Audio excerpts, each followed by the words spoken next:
একাত্তরে শেখ মুজিবুর রহমান তার ব্যক্তিগত পারিবারিক মুজিববাদ প্রতিষ্ঠা করতে গিয়ে বাংলাদেশ রাষ্ট্রের স্বার্থ বিসর্জন দিয়েছিল। এই শেখ মুজিবুর রহমান রাষ্ট্র প্রতিষ্ঠা না করে মুজিববাদ প্রতিষ্ঠা করতে চেয়েছিল। মুজিববাদ প্রতিষ্ঠা করতে গিয়ে দেশের সংবিধান ধ্বংস করেছিল। মুজিববাদ প্রতিষ্ঠা করতে গিয়ে সার্বভৌমত্বকে ভারতের কাছে লিজ দিয়েছিল।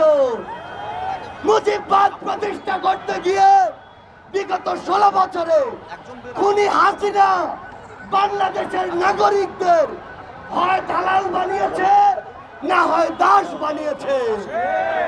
এই খুনি হাসিনা আমাদেরকে বিগত 16 বছরে নাগরিক হয়ে উঠতে দেয়নি।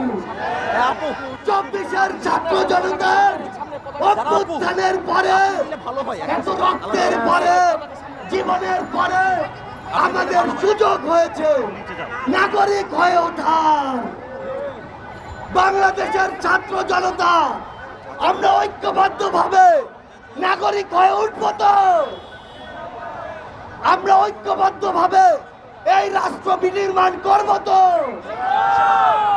আমরা মিস্টার মোদিকে জানিয়ে দিতে চাই, এটা কোনো গুজরাট নয়, এটা বাংলাদেশ। এখানে উগ্র সাম্প্রদায়িকতা চলে না। এখানে গুজব দিয়ে মানুষ হত্যা করে ক্ষমতায় যাওয়া যায় না। আমরা পৃথিবীর প্রত্যেকটি দেশকে বলে দিতে চাই, আমাদের সাথে সম্পর্ক হতে হবে সম্মানের, সম্পর্ক হতে হবে সমতার।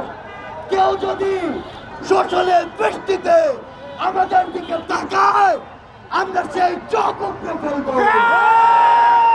আমরা আপনাদেরকে একটি কথা বলে দিতে চাই, আগামীর বাংলাদেশে আপনাদের হয়ে জাতীয় নাগরিক কমিটি সাম্য, মানবিক মর্যাদা এবং ন্যায় বিচারের বাংলাদেশ রাষ্ট্র কায়েম করবে। আমরা ঐক্যবদ্ধভাবে আগামীর বাংলাদেশে সকল ফ্যাসিস্ট খুনিদেরকে, স্বৈরাচারকে প্রতিহত করব। আপনাদের সাথে আমাদের আগামীর পথ চলা হবে সংগ্রামের রাজপথে অথবা বিজয়ে। ইনকিলাব জিন্দাবাদ।